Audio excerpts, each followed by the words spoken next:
What's new in update 168? Quite a lot. Starting with the obvious, a brand new heist has been added, Reservoir Dogs. That's right, we've had a Scarface crossover, we've had Heat and Ocean's 11 homages up the wazoo, and now we have a direct crossover with another of Payday 2's massive inspirations, Reservoir Dogs. Now, this may sound ridiculous, but massive spoilers for Payday 2's plot. I'm serious, if you care at all about the lore or plot of this game, I would highly recommend playing the new heist for yourself before watching this video. So, very much in the style of Tarantino and Reservoir Dogs, this 2-day heist does not play out linearly. The first day of this heist is actually the second act, and the second day is the first act. It's a bit confusing, but just think of it as reverse order. So, the first day gameplay-wise, which is the second day story-wise, opens in the very same warehouse the majority of Reservoir Dogs takes place in. An officer is tied up to a chair, and just like in the film, Mr. Blonde is trying to get information out of him in the cruelest way possible. All of a sudden, Locke's voice comes over the radio, telling you to take cover from the cops that are about to breach the warehouse. Again, this is all very confusing, it's meant to be, but the skinny is this.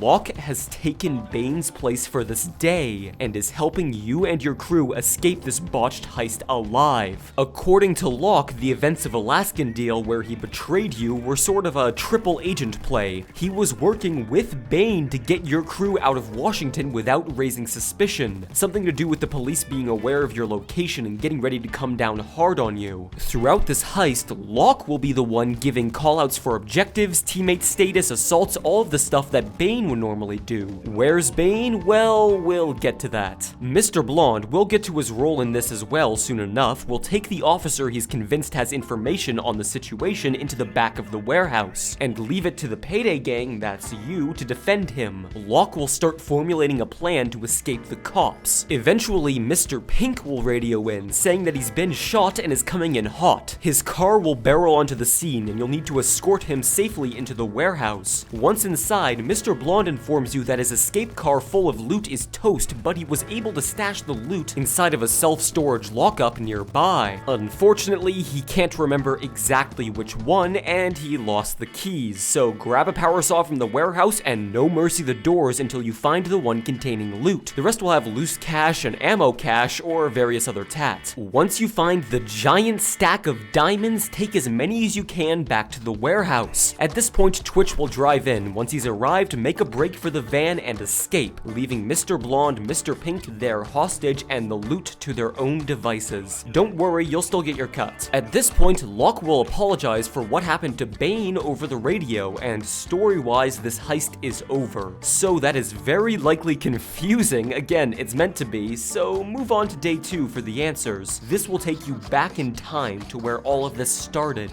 Bane's lovely voice chimes in, informing you that he needs to talk to you about the Alaskan Deal and what all happened there. But first, he needs us to do a job in Los Angeles while we're still on our way back from the western side of America. He wants us to work alongside the Cabot crime family, who go by Mr. Blonde, Mr. Pink, and Mr. Brown. You'll be robbing a massive jewelry store owned by Garnet Group, the same people who you robbed during Diamond Heist. The 7 of you, Payday crew and Cabot crime family combined, will stroll inside of the store. Bane comments on how strangely empty the place is. Now, if you've seen the film, this will be familiar, as diamonds were the object of desire there as well. And just like in the film, everything goes to shit.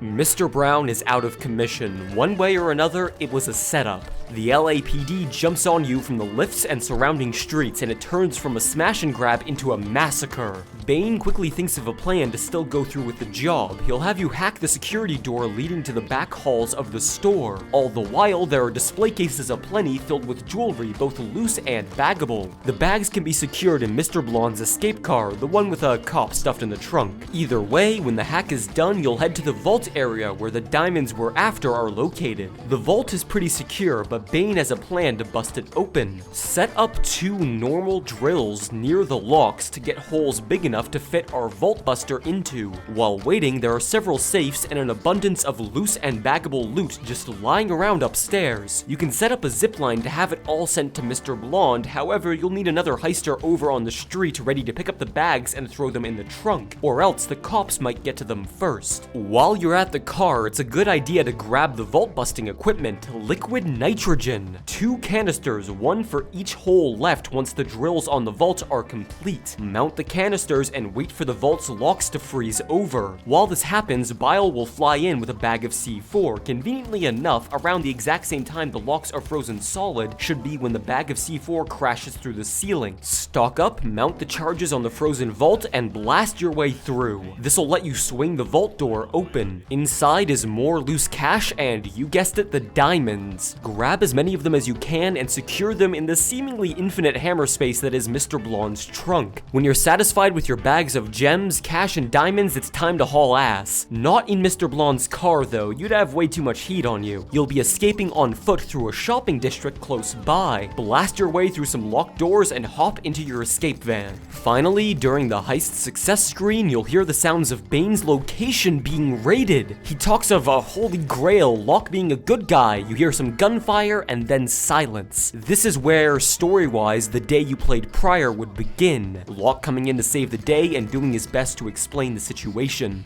Basically, holy shit! There is a lot going on with this heist. To oversimplify things, you team up with Cabot, the heist goes south, Bane goes MIA, Locke's a good guy, and you escape. Things are getting pretty intense for the Payday crew, for sure. I'm so very happy that Locke turned out to be a good guy, as he's one of my favorite characters. But what's gonna happen to Bane? For the first time in Payday 2's story, I'm actually dying to know what happens next. From a story perspective, this heist is fantastic, but from a gameplay perspective, it's even better. Day 1 has plenty of cover and variance in objective location. The guessing game for which door at the storage facility to open can be a bit tedious, but the saws take less than a minute each, so it's not a big deal. Day 2 is where it's at though. It has everything I love about a good Payday heist. Grandiose scale, plenty of loot, including the occasional armored transport that can spawn outside of the store, and objective variance. From little things like where Mr. Blonde is parked or what computers you have to hack, to bigger things like the vault being electrified and the power needing to be cut, or the vault being filled with tear gas when it opens. You can fight through the pain and secure the loot anyways, or wait for the gas to dissipate for a safer venture at the cost of time. Overall, Reservoir Dogs is far and away one of, if not the best original heist Payday 2 has to offer. Absolute top marks on this one, Overkill. That's not even anywhere near all of what this update added, however. We also have a new assault rifle, the Union 556 rifle. This weapon looks, feels, and performs very much like the UAR. They are both bullpups after all, but there are some key differences. The Union can take far more magazine upgrades than the UAR can, from speed pull to quad stacked. A few of this weapon's stats are also higher, including the rate of fire and damage, and it reloads faster and has better concealment options, and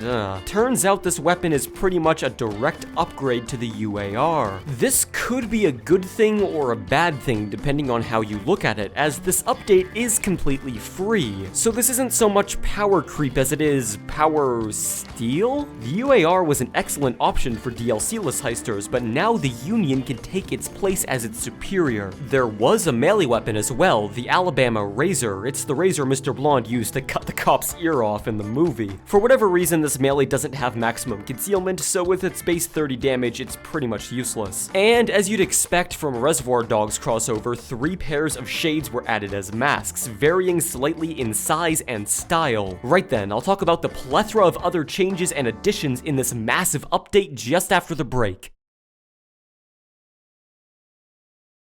Welcome back. So we aren't done with this patch just yet. There were a lot of changes to various weapon types in the game. Starting with grenade launchers, they have been nerfed across the board. Their damage has been overall reduced by about 26%, with the exception of the Arbiter, which has been reduced by about 30%. This nerf has been a long time coming. Lo and behold, it's finally here. Grenade launchers have been a staple of the meta ever since their introduction, and had only become more problematic since, with the China Puff and Arbiter being the biggest offenders. defenders. Lowering the damage does help with this, as now it takes more and/or more precise shots to eliminate groups of enemies. It might not be enough, especially with the China Puff's concealment being as high as it is, but this nerf is definitely a step in the right direction. Up next, light machine guns have received a rebalance and now exist in two classes, 80 damage and 120 damage, up from 36 and 40 before, respectively. The KSP, KSP-58, and Buzzsaw have 80 damage, and their accuracy and ammo pickup rate has been overall increased. The RPK and Brenner deal 120 damage each, but have had their stability reduced by about half. Although keep in mind, stability on LMGs becomes irrelevant when mounted on a bipod. LMGs finally feel like they have the power they ought to, instead of, frankly, the overweight, clumsy assault rifles they acted like prior. The KSPs and Buzzsaws covering fire on the move is more reliable and deadly, and the RPK and Brenner's mounted LMG damage will slaughter any pigs in your view. The minigun had its accuracy doubled, stability increased by 20, and ammo pickup rate increased by 833%. This comes at the cost of a slight damage decrease from 38 to 25. Overkill says this was to prevent making the weapon overpowered with the new additions, and that the minigun still has the highest DPS of any weapon in the game. Seems fair to me. Just like the flamethrower buff, this buff brings the minigun from fun but useless territory to the world of practicality. I was able to keep my gun loaded simply from pickups, and I could actually dispatch of enemies more than 5 feet away from me. Next up, and the most exciting buff to me, the Compact 5 has been buffed. The damage, accuracy, stability, and concealment have all been increased by varying amounts, and the straight mag mod has been changed up too.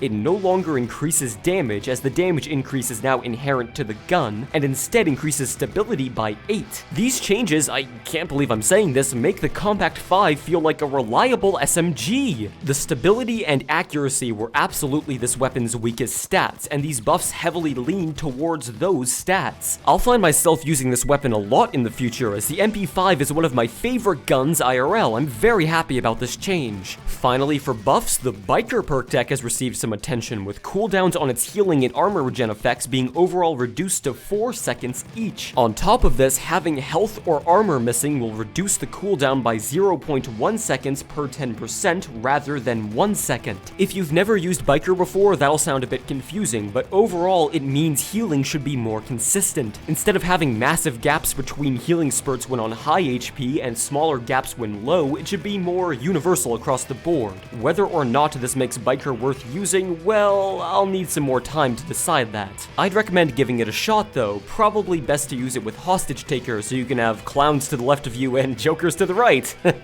Other than that, there were a handful of heists that received some bug fixes, and that's about it. What a hell of an update, arguably one of the best Payday 2 has received in a long time. Try out the Reservoir Dogs Heist for yourself, ideally with some of the newly buffed weapons, and speculate on what's going to happen to Bane and the crew as a whole. It very likely has to do with the ARG cipher found on the FBI Files site. I'll link to that in the description below. If you liked the video, I'd appreciate it if you considered subscribing. Regardless, thanks for watching, and take it easy.